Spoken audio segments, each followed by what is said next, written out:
presentation of the comprehensive strategic plan by SAP Designs. So if I'm going to turn it over at this point in time to Steve, and we'll get this rolling. We have with us a couple of architects from SAP Design, and we also have the city engineer, Michael Keaton, with us. Between the two organizations, they put all of this together. Of course, Algier Martin did the civil side, with all our infrastructure and everything else, and Christy and her team did all the pretty stuff. So. And everything else. So we'll just turn it over to them and let them go.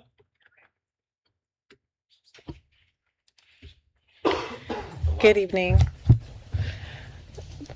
Thanks for meeting with us. This is a really great opportunity for us to be able to present this to you in its completed state. It's been over a year that we've been working on this, meeting with the community, and also meeting with the stakeholder group to make sure that we are on the right track.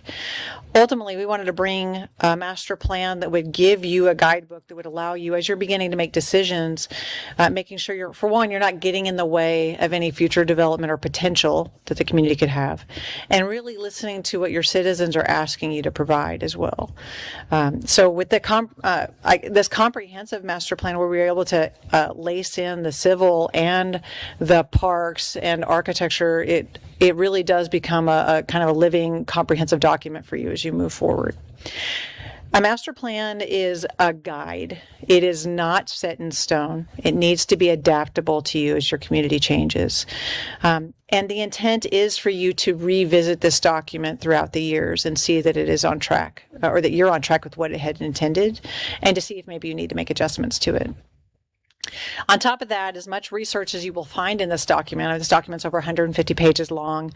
We do extensive research and capture standards so that you can do comparable analysis. It is still about Carl Junction. It is about what your community says that they want, and every community is unique. So it's important to know that you may have standards that vary slightly from others. Doesn't mean you always have to try to achieve those if you're actually balancing it with other achievements within your own community. So if we can just get started in this book, I was going to read it to you one page at a time. Okay, well, I'm teasing. Of course. Just start here. I just had that open. The book is organized by background, which we went into a little bit of the history and demographics, which most of this content comes from you guys, but it really helps us get a flavor for where you've come from. We helped with the design of this facility in and of itself, as well as some previous master plans for the Memorial Park. So we are very familiar with the community in general, but it was really great to see that refresher, and the fact that you're starting to capture the history of this community, which makes you guys really unique. So that's demonstrated in here, as well as a kind of a snapshot of demographics. We are not statisticians. We are not demographers. That content does have sources in it. So if you want additional demographic research done, we would encourage you to seek that. But we do want to kind of capture the highlights of that so that you can make judgments based on how you proceed.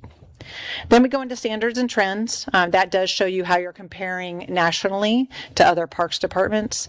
And then we also do a park inventory. So we look at your existing conditions. We see what each park's amenities include, maybe the condition of those additional parks, or the condition of those amenities, and then some general features, whether there's, and I say features loosely because it might be stormwater, you might have major utilities and infrastructure, you might have a site that you see a lot of damage and dumping or something like that. So we're trying to capture those existing conditions and really paint the picture for the next phase. After park inventory is completed, we then engage the community. With the community engagement, we conducted 2 community forums as well as a survey that was mailed out actually by the city. We were able to use that content to help inform how we were going to proceed. The first community engagement was really to ask people for their input. How would they like to see, what would they like to see in their parks and in their city infrastructure? And then the second community engagement was going back to them and showing them what everyone had said and asking them to help us prioritize those items. And then finally, we developed final recommendations based on all of that input. We visited with the stakeholder group and with city administration to develop the city infrastructure plan, the parks comprehensive plan. And then we went ahead and just pushed out a little bit and just said, what does the future look like? What could happen here to get some big ideas going? We often see in communities that those big ideas start right here. So if in 6 or 8 years you want to have an entire library center, or you want to do a big development somewhere in their community, we started to think about that. And then we want to see you guys tie that into your master plan. And of course we have references too. So you kind of flipped through that pretty quickly. No, you're fine. I was going to start just a little bit on standards and trends. That's page 24. We'll just show them a brief example of that. This is your demographics that you're seeing here on the screen.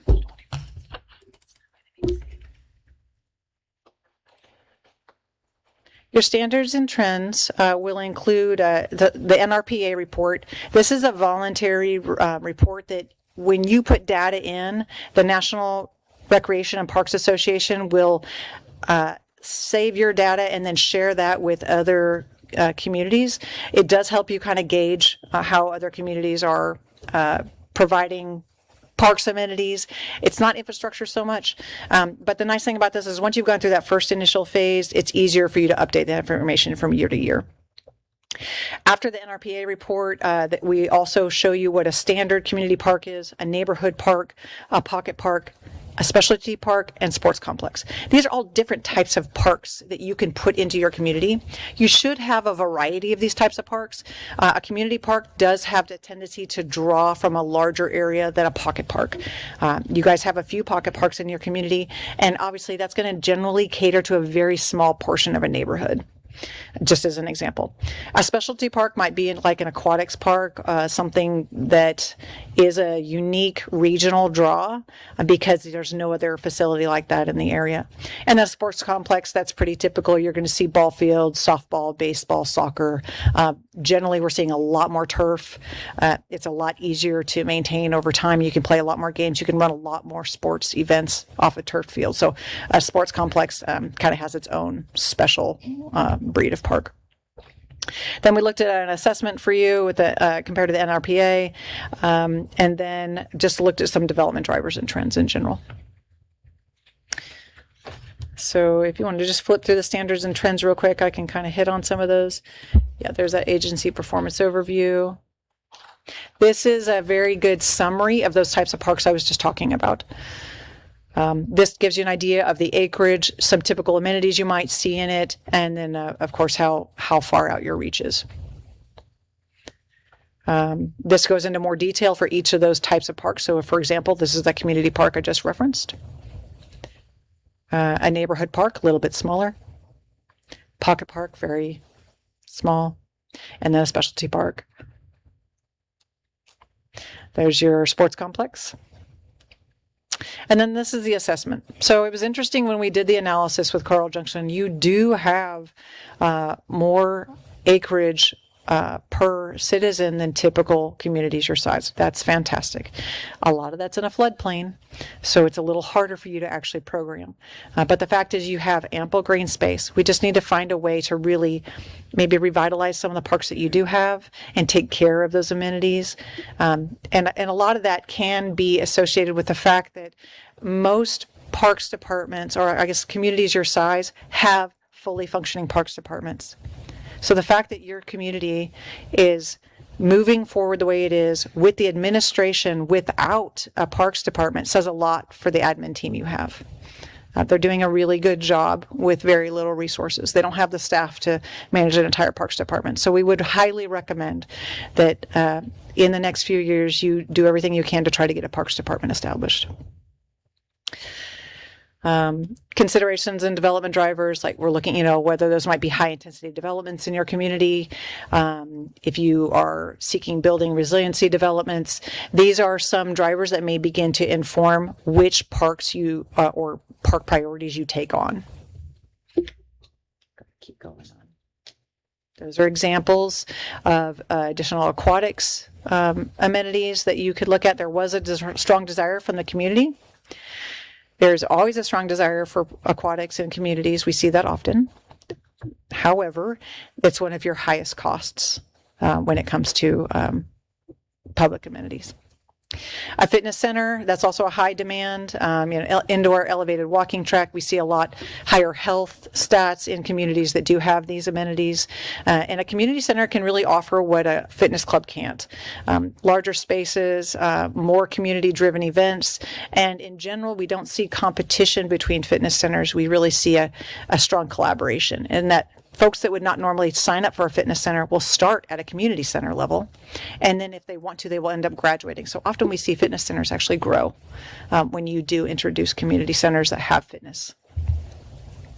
Go ahead and keep going. That's where we talked about resiliency, adding a safe room somewhere for the community to come to. The great thing is there has been funding in the past for FEMA or dual use FEMA safe rooms. We put a lot of them in the gyms. In fact, we put 3 at Carl Junction schools. The funding's a little bit up in the air right now, but I would encourage you to seek an NOI. It's nothing, costs you nothing to pursue that at all, and put your name basically in the file. Media centers and maker spaces, these are also sought after. And so if these are elements that you might consider adding to your public amenities, there is a desire for those, and I think you'll see a strong attraction from the community. And then a multi-use bandstand, you do have some really great opportunities in this community to really make a name for yourselves more so than you already do by building spaces that allow for live music, live outdoor music. And then I know that some of our parks are in the floodplain. Creating spaces that are more adaptable towards those flood-prone areas will help you invest in those parks without constantly having to rebuild. A simple way is build your on-site infrastructure up. Just a few feet up out of the floodplain, and then putting down some flood-proof paving as well. Maybe flood-resistant paving would be a better term. Yeah, safer term. A dog park. I know you have a dog park now, but it's only going to grow in demand. It's pretty small, so we would encourage you to double the size of that dog park at this point. And then, of course, disc golf. I believe you've already got a course here that's a really high demand. Accessible playgrounds. There are really great grants that are potentially available for you. Recreational sports, so pickleball, of course, isn't going anywhere anytime soon. And then skate parks. Wayfinding and mobility, that was one of the items we did find with the parks. The opportunity for you to provide additional signage, wayfinding, branding, really. I mean, communities are doing a great job of branding themselves now. You have a lot of opportunity for that, meaning that maybe some of your parks aren't marked as well as they could be. And then recreational trails. These are really low cost investments if you can get the connectivity, and it will create a very good draw. Usually the demographic for individuals that use these types will spend money in the communities. So if you can invest in these types of low cost amenities, I think it will pay off. Streetscapes and pedestrian connectivity. We did talk about that, and Michael from Algot Martin will talk a little bit about that with creating more connectivity between your sidewalks. There's often the question as to why we are required to put in a sidewalk on a new lot when there's no connecting sidewalk. You have to start somewhere. So as long as you continue to pursue grants and opportunities to connect your sidewalks, you will eventually end up with a connected community. But you got to stay strong. Yeah, there's so many developers that don't want to put them in, but it's really important. So, going to keep going. We'll go briefly through the park inventory. You're probably very familiar with your parks.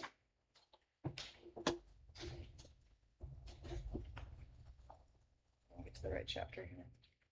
There you go. Oh yeah, there you go. So yeah, so we have the existing city-owned property, existing community center. We looked at this site. We have the existing floor plans that we put in here, and then potential improvements that are needed, including problems and concerns. Some of the existing city-owned parks include, well, all of them anyway. Lakeside Disc Golf Park. You can go ahead and keep flipping through there. There you go. So there's your existing floor plan, and then, sorry, Lakeside Disc Golf. Go ahead and keep going. There you go. And then Center Creek Park, listing on there. So we've highlighted what the existing conditions are. Below that, on each page of this, you'll see in, issues and concerns. And then just a description of the park in general, its size. So this is kind of a summary of what's already there and then what the public had expressed concerns about. Same with Frank Dean Sports Complex, then Memorial Park, then Country Club Estates Park, Four Oaks, and then we do have Ruby Jack Trail and Tom Station Trail. These technically are not parks, but they do, they're incredible amenities for you. So we gave them their own section under trails. Once we get past that chapter, you can read about the community engagement that we underwent, which I just spoke about a little bit. Michael, would you like to speak about that from your perspective regarding the questions maybe that you received or concern that you received from the public at all? Sure. Okay.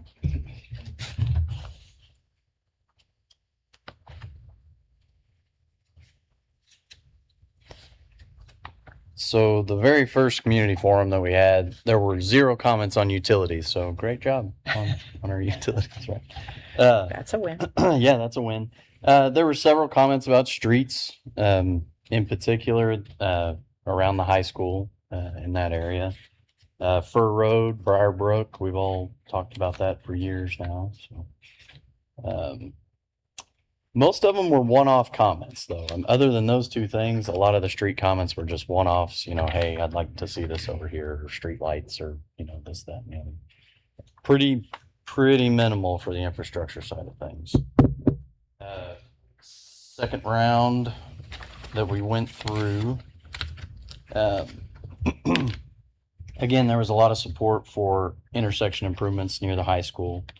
8 residents in particular were in favor of a roundabout at Fur Road and Briarbrook. And then we had a listing of just various other improvements that ourselves and staff had brought to the community's attention. And there was 1, maybe 2 check marks on each one of them. It wasn't, again, not a ton of feedback on those. Utilities, at that point, there was some comments about stormwater, mostly in the Country Club Estates area. Other than that, pretty minimal from the public's comments. So there's a lot more content in that community engagement chapter, which we encourage you to review. It does help you kind of get a flavor of how the attendees, at least of those community forums and the surveys, were weighing in on their impression.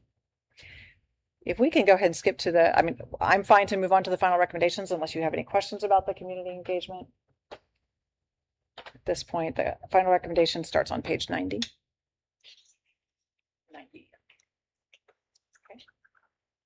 So final recommendations consist of a city infrastructure strategic plan, and then we listed out recommended priorities. So your priority number 1, number 2, and number 3 of how you could begin to tackle a lot of the requests that came up from your needs. And then again, like I said, we looked at that big future development idea. Let's go ahead and get into the city infrastructure strategic plan a little bit. Just looking at street management, sidewalk management, and utility management. So one of the recommendations that we have is a street maintenance program, one where you go through, you inventory your streets, their condition, things like that, and you actually have a program set up for replacement. Right now it's in Public Works head, right? Like, hey, this is the worst one. It's good to have that roadmap that you're constantly looking at and updating as you go along. Same goes for sidewalks. We recommend doing kind of a comprehensive planning exercise where you inventory do a condition assessment, and then continually update that as time goes on. It's a living, breathing document that you update continuously. Do we want to go through these one by Your one? utility management, I think if she flips through that, you can just give them a brief overview of what they're looking at. Yeah, so that's in front of the high school. There were several comments about traffic, pedestrian access. That's an area that we recommend that we look at a little bit further as time goes on. Fur and Briarbrook Road, as I mentioned earlier, several comments there. The challenge there is that that's part City of Carl Junction, part Joplin Special. Correct me if I'm wrong. Right? But Park County. But again, it was a priority to many that showed up to the engagement sessions. As far as priorities go for sidewalk connectivity, we landed on this one here. This is a school view subdivision. And you can see blue is where, or cyan is where you've got existing sidewalks in place. The red clouds are where we've got holes, essentially. It's more or less low hanging fruit to make that whole site connected by doing just small improvements. Those are great opportunities with minimal investment. Several comments about adding sidewalks along Briarbrook Drive. There's lots of options here. You could literally add sidewalks along Briarbrook Drive, but there's lots of challenges associated with that. The city has a lovely park and trail network that you could tie into and utilize that to go from north to south. Lots of options there. We feel that was also a major priority. And then these are other small improvements like Murray Lane. It's damaged. It's in need of total removal and replacement. Impatience Lane, that's I don't know how many years ago it was that area was annexed, but essentially bringing that now quote unquote city street up to city standards because it's currently gravel. Angel Lee and Hodge, those are, if you go to the south, you can see the street widths are normal width, but that short section between Sheridan and Pennell is much narrower. So that's actually just making it nice, neat, comfortable throughout instead of that short section.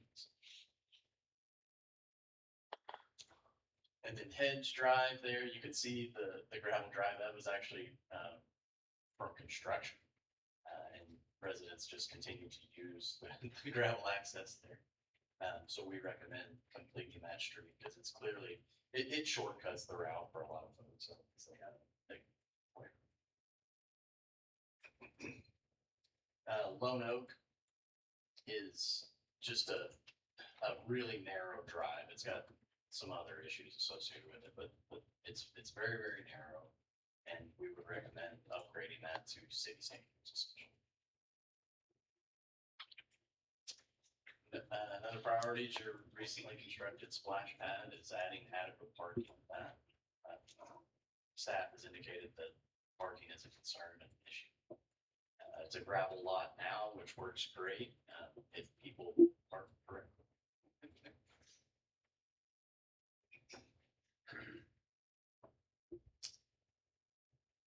Center Creek Park, it's part road, part trail, right? So we recommend making improvements to that. You have issues with pavement washing out currently, and it's also narrower than technical city street standards, but making it an actual drivable surface and a walkable surface at the same time holds up to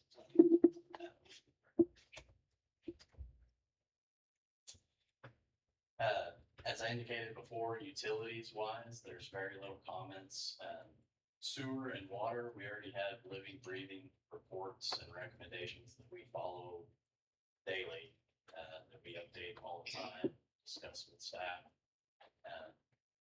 and we're working those right now. So the recommendation is to continue doing what you're doing on those. So, and then from the stormwater management standpoint, the city basically needs to continue doing what they're doing. Whereas problems arise, we deal with it. There is a stormwater management plan out there that we completed in 2000. So one recommendation is that, hey, we take another look at that and update that.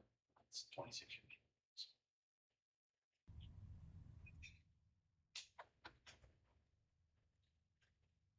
That's it. Is there anything after that? Thanks.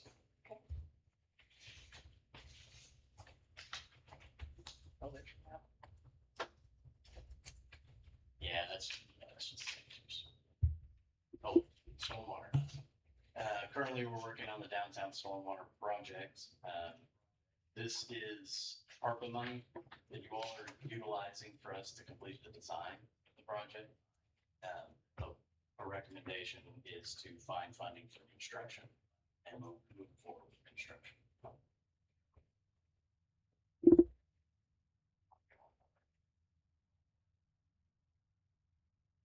Recently, we completed a project in this area. This is a finger of that currently the channel is at or below capacity, and there's issues on Edge Drive and neighboring properties.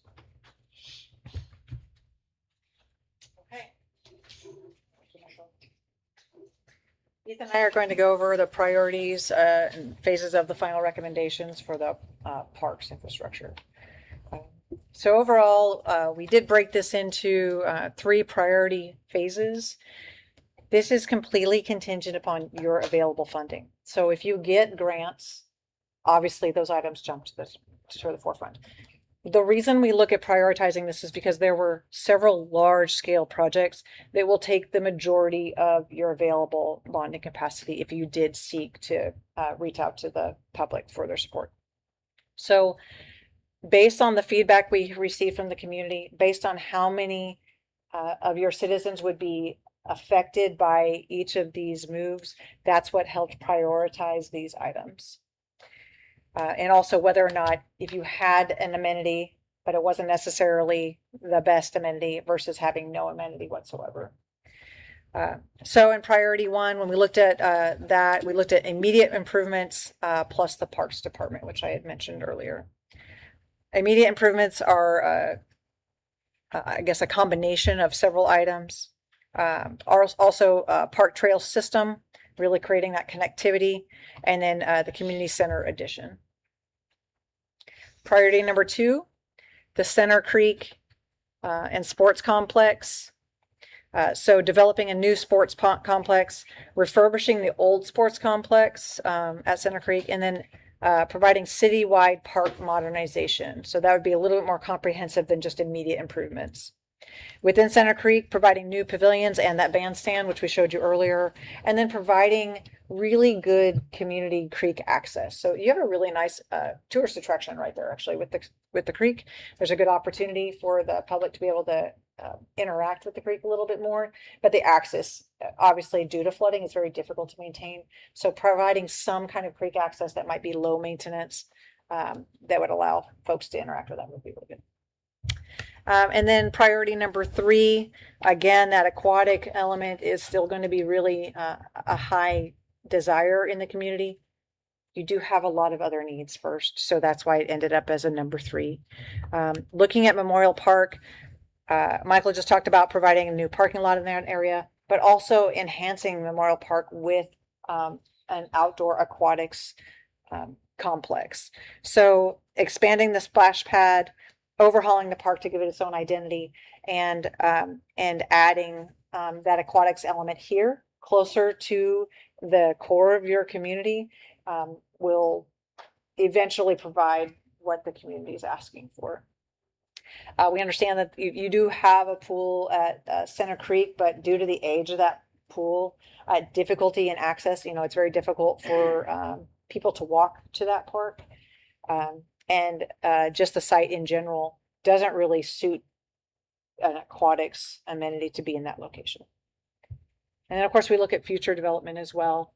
We looked at a potential library, developing the Fur Road corridor, a West Bypass project, Mammoth Prairie Park, incorporating that smaller park into the park's comprehensive plan. And then extending trail, expanding the dog park, and then creating an East Carl Junction anchor. We can go into that in a little bit more detail. So let's talk about immediate improvements. Do you want to? Yep. Sorry, the book is. There you go. So immediate improvements will be kind of focusing on adding benches, trash cans, wayfinding, resurfacing, like courts. Some of these courts are new, but they may need to be resurfaced or repurposed for other things. I know pickleball has been kind of a demand in the community, and we wanted to add a little bit where we have too many tennis courts at one area. We just wanted to provide more options. Again, signage was another. Yes, thank you. Just options, just things that can happen now, things that may be low cost, things that can be done by the community, just getting parks up to places where people can use them now, and kind of, they don't have to be like in a set order, in a set time, things that are just lacking that a typical park may or may not have. What's nice about this is it really does make like you are investing back in the parks. It gives them a sense of a rejuvenation with very low initial cost. Particularly that signage and wayfinding, that branding that I was talking about, getting that in there is going to be really helpful. Okay.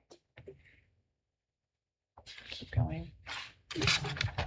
We talked a little bit about Parks Department in general. There's a little bit more information in there. So then we get into the community center site on page 114. There you go. So recommendations for this park and site improvements are adding a walking trail loop and outdoor equipment along that loop, adding pickleball courts to the north, a practice field to the south, and then adding community garden plots to the southwest, over on the other side of the police station. And then just really preparing groundwork for future projects. Creating that loop around, which I talked about. You can see that's what's shown in red. And then these dashed lines, those are either avenues in which people already are trying to access the community park site. And future, I guess, as you guys start to develop this, how do you begin to draw people in a safer way? And we'll talk about that when we talk about connecting to the trails. And then on each spread or each park, we also included a breakdown of cost. And these are early estimates and just kind of a ballpark range, but we wanted to include kind of how this kind of impacts how we organize our thoughts and how we organize our priorities and amenities. And we also included just visual images of what spaces could be to bring inspiration, like childcare responsibilities or opportunities, expanding the fitness center, as Chrissy mentioned, and adding more flexible usage. Okay. All right, we go on to Lakeside Park. Improvements planned for Lakeside Park would be to obviously improve the fields in that location by providing grading and irrigation, providing improved parking and trail paving, adding lighting and signage. There were some concerns about safety in this area, and then providing potentially fishing access. Adding bird netting and fans at the pavilion area. Again, some of these are really small moves, but these early steps you take right now really shows momentum and kind of helps draw your community in. You have just, obviously through us, you have just asked them for their opinion. They have just given you their opinion. So it's really good for you to act on some of that now. That's why we identified these things that can have again, low cost and initial impact. And then adding sidewalk connections to the area. We've shown that as well. Documented. Yep. And the people love these parks. One of the things that we kept hearing about was it was really just minor things that they could improve on. And so we didn't want to start from scratch. Instead, we wanted to talk about the atmosphere of these parks, the ways that they can improve, the ways that they were meant to serve, such as the farmers market, being able to expand that usage, being able to bring people the demand, the location. We kept hearing that it was too small, so we wanted to make sure that it wasn't just serving today's need, but in the future as well. Yeah. And then boosting those athletics, like the disc golf. Mm-hmm. All right, next park, Country Club Park. The site improvements requested were to improve the soils and drainage on the fields that are there. Add a pavilion, add some pickleball courts, create that sidewalk connection to the Lakeside Park as well. And then again, adding walking trails and accessible paths, improving the parking and shade density. So by planting more trees on the southern side of the parking and maybe along the southern side of the site, that could help with that. And then expanding the dog park. So you already have the dog park here. Again, we talked about that's a little bit too small. That's a perfect size for small dogs. So if you then expanded and added a larger dog park to the south of that, you're still keeping the amenity in one location in the community, but now there's a separation between them. You've just grown that amenity tremendously. Sorry, I just took your talking point. Oh, you're good. And this is one of the parks that is at the southern edge of Carl Junction. Being able to have a park that has amenities that can, if there's ever future annexing land or future development to the south end of Carl Junction, this park is what people are going to go to.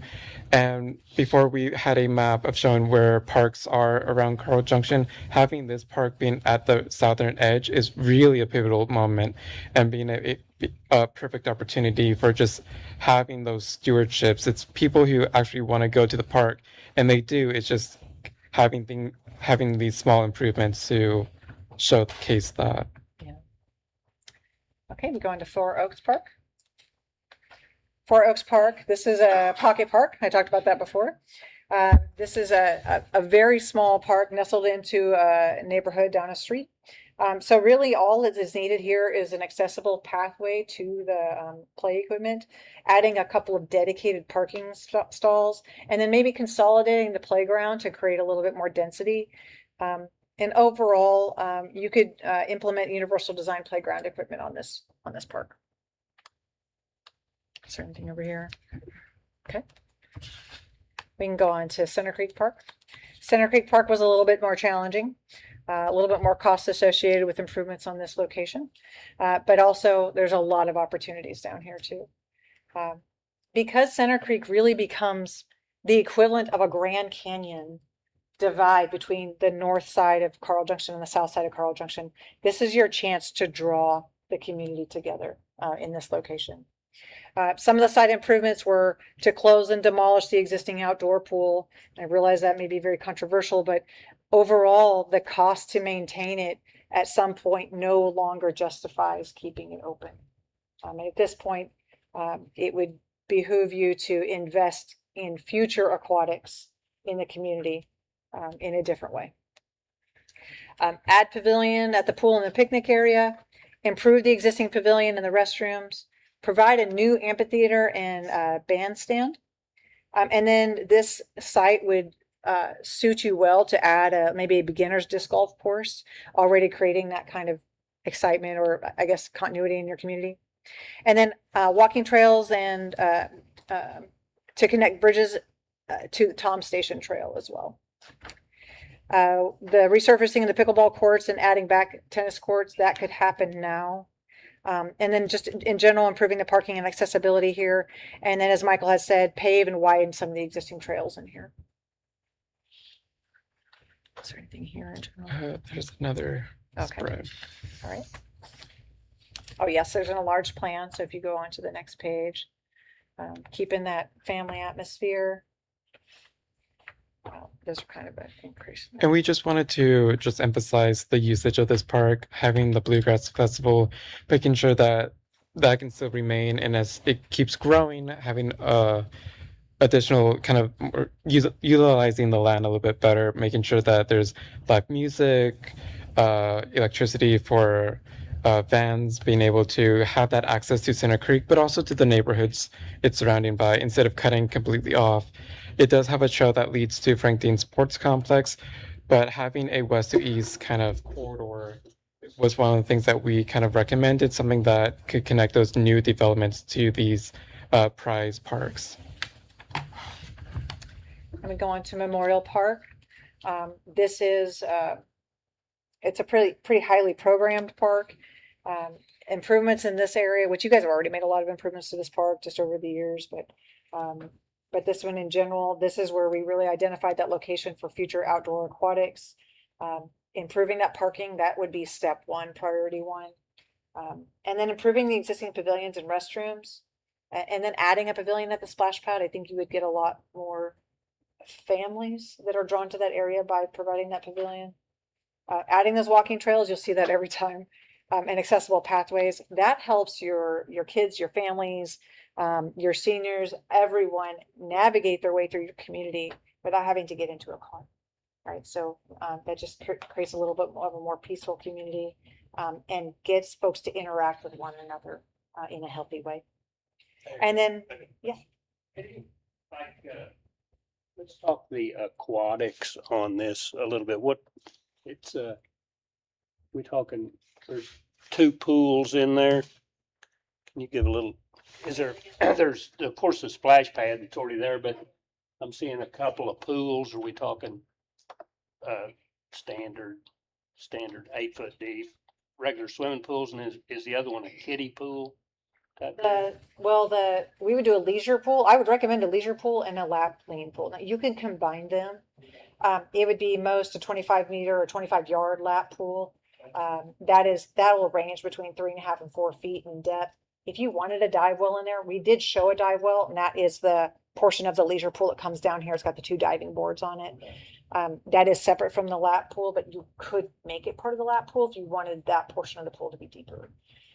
But the leisure pool, generally, we do a 0 entry. If you've ever seen that, it looks like a beach entry. That's what that big fan shape is. Then you put some amenities in there.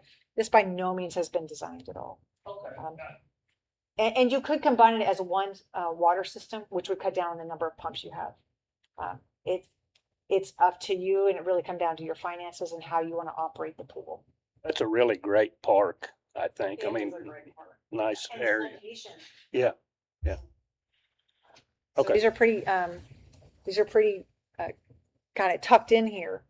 We did show a pool house, and then we put the restrooms and the concessions away from the neighbors just to give them a little bit more of a buffer and privacy, providing a screened hedge or tree line between the aquatics and the neighbors as well, to just be respectful of them. And then again, you can see the pavilion up there facing the splash pad. The nice thing about the splash pad and the aquatics is those are a lot of the same groups, but that splash pad is what we call a shoulder season element. You can keep it open earlier and later than a typical aquatics. Thank you. Yeah.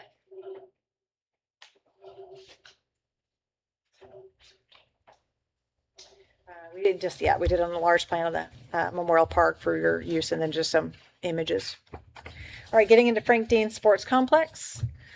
This site is very challenging. In fact, you see that black line drawn straight across the site. That is basically the flood zone, everything to the south of that.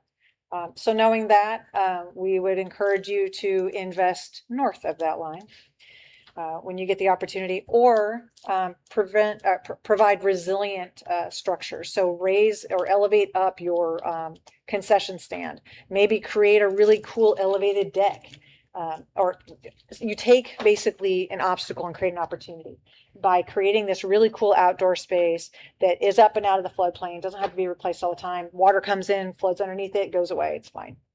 You don't have to rebuild anything. So if that concessions is up there kind of on an elevated pavilion, now you've got this really neat thing that everyone wants to rent out, and it can be in the floodplain. So again, adding walking trails to this, as Ethan had referred to, connecting that trail over to Center Creek Park, repurposing your frequently flooded fields, and acquire maybe a future site for an actual sports complex that is dedicated with turf. I would not put turf out here because of the flood prone limit. So we looked at a few sites, locations, nothing's been identified. We just try to do test fits a little bit, knowing that your community really does want a sports complex. Of course, obviously the cost goes up significantly with an amenity like that. So we did look at a couple of sites, and then just putting this out there that there is demand for that. If you were to have property donated, this kind of gives you an idea of what you would want to see in it. All right, community connection. Do you want to cover this? So this and the next page will be about the 2 trails that run through Coral Junction, starting with the Ruby Jack Trail right next to the community center. We wanted to see if we could connect to Tom Station and having both of those trails meet at the community center. We know a lot of people walk to the community center as well as driving, so we wanted that access to be a little bit cleaner. And we thought about even having a alternate access through downtown, getting more people walking through downtown. But we also wanted to improve some of the railroad crossings to the east, especially making sure that there's well-marked signage, making sure that there's crossings that people aren't going to be afraid to walk their families. And then Yeah, we And talked then- about adding restrooms, Mhm. maybe at trailheads, and then just improving safety with some lighting, trash cans, bike racks, maybe even a bike maintenance station somewhere along the way. You can go to the next slide. There you go. That shows a little more Yep. detail. And then, like we mentioned before, adding that west to east connection, having Tom Station potentially connect to Center Creek and the sports complex, being able to connect to Briarbrook and to the community center, really reinforcing that trail. It's a small trail, but it's one of the most vital trails. It's one of the only north to south connections that Carl Junction has. And for a pedestrian to walk from Briarbrook to the community center would be a great investment to keep. I mentioned the Grand Canyon that Center Creek represents in your community, and I'll show you that here when we have a comprehensive map, which will show you what I mean. But you also have a similar barrier on the east side of your community, which I believe is Highway 171. You know, that's if Center Creek is the Grand Canyon, then that's the Cliffs of Dover. So it just makes it very difficult for your community to bridge back and forth, either on bicycles or by foot. It becomes very dangerous. So we have put in here some plans for how you can overcome that or maybe mitigate some of that as a barrier. Yeah, this is just the price breakdown for the trail improvements. So we get into a little bit now when we talk about future development. These are city-owned properties that you could create more corridors, new corridors. Again, you're really land rich, just amenity poor, I guess I'd say. So knowing that these pieces are out there, don't let them go. Invest in them or partner with a public-private partnership to continue to encourage people to come to Carl Junction, the city of parks. So let's keep going. This is the future development of, this is Mammoth Prairie Park. It's just a little trailhead and rest stop. Let's see, I think, yep, there you go. It's a very small little spot, but it's got a little butterfly garden. It's kind of a cute little amenity. So we think you should go ahead and continue to invest in that. And then potential new trail and parks options. This is close to the water treatment plant, so I'm not sure how it smells out there, but there is a lot of green space out there that you could still develop. So maybe you could look at this for bike trails. Again, this is not necessarily in the highest list of priorities. It's just opportunities if someone comes along and says, hey, have you thought about? And you're like, actually, yes, we have. Another future development that we looked at for the city was a potential library along with the new parks.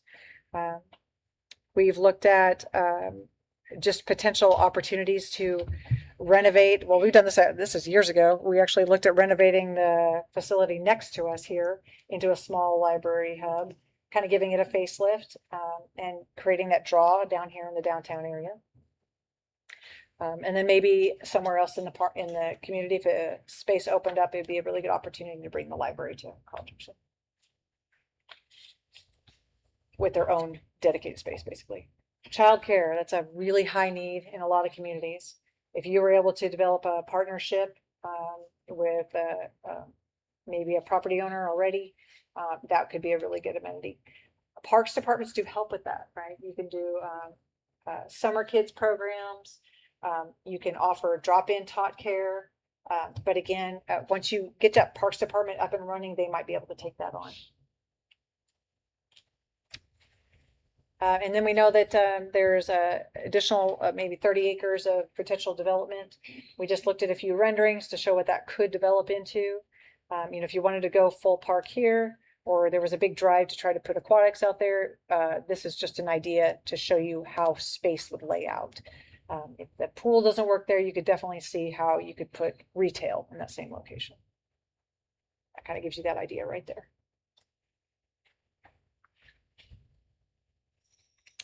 And then towards the end here, we've just summarized everything for a budget estimation. That shows you all your parks. So you want to just flip to the very back and see a quick glance of what the improvements would be, what the overall cost would be. And then there's your Carl Junction 2050 map, kind of helping to show. I was talking about where Center Creek is. You see that big green swath across from west to east. And then Highway 171, the swath down the east side running north to south. Those are your barriers. So you can see how that starts to divide your community. But knowing that your community wants to develop, really focusing on smart growth, so that you don't overbuild your infrastructure or react too much by building too much infrastructure and not developing more density. And there's our references. That's it. I do have a physical copy here. This is a draft. We wanted to get feedback from you tonight. After tonight, if all is well and you approve this master plan, then we'll be printing off copies for everybody. Do you have any questions?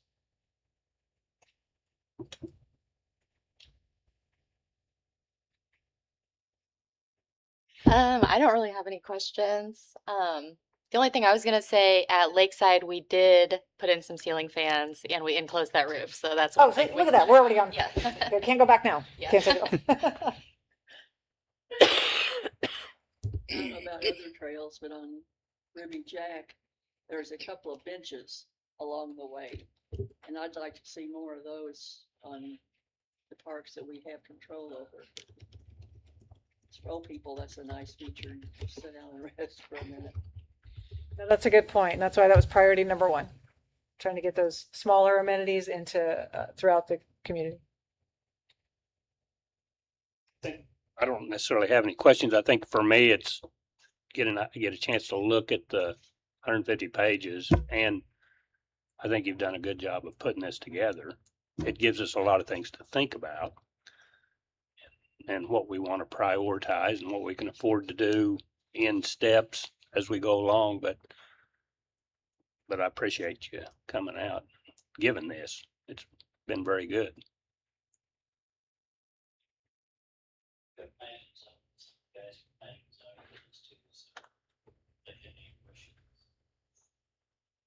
Any questions from the audience?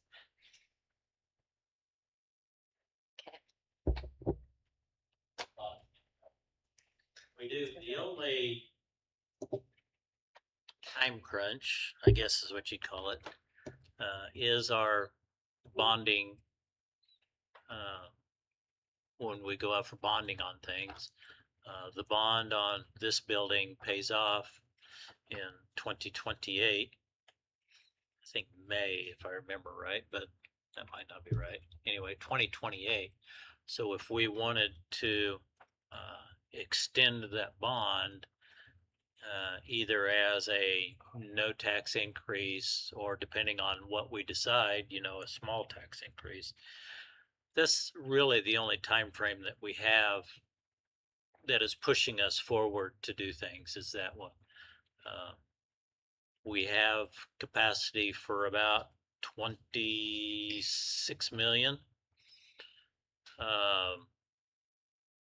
But if we were to bond that whole 26 million out, it would be a substantial tax increase. For a no tax increase, probably somewhere in the $10 million, $10 to $12 million range, something like that. We could do with our current tax levy to do it. So those are just, keep in the back of your mind, when we start looking at these individual things to take care of.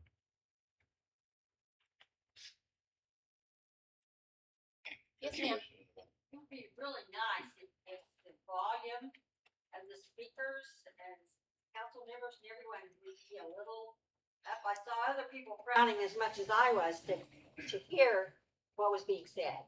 Sorry. Okay. Thank you. Yeah, we'll keep that in mind. Yeah, I apologize for that.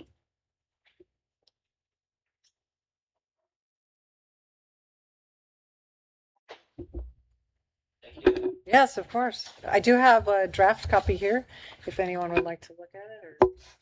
If you want to leave that I'll with just us leave it, here, yeah. and we can, as they get a chance, look at it. Prints should be available the next couple of weeks. Okay. Steve, please. I do have an electronics version of it. Yeah. Okay. It is quite large though, so. When you send it, can you just send it as a copy instead of like an attachment?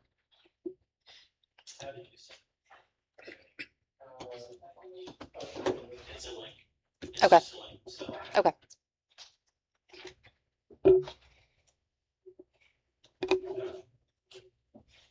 So unless anybody's got any other things they'd like to bring up, we'll adjourn this meeting.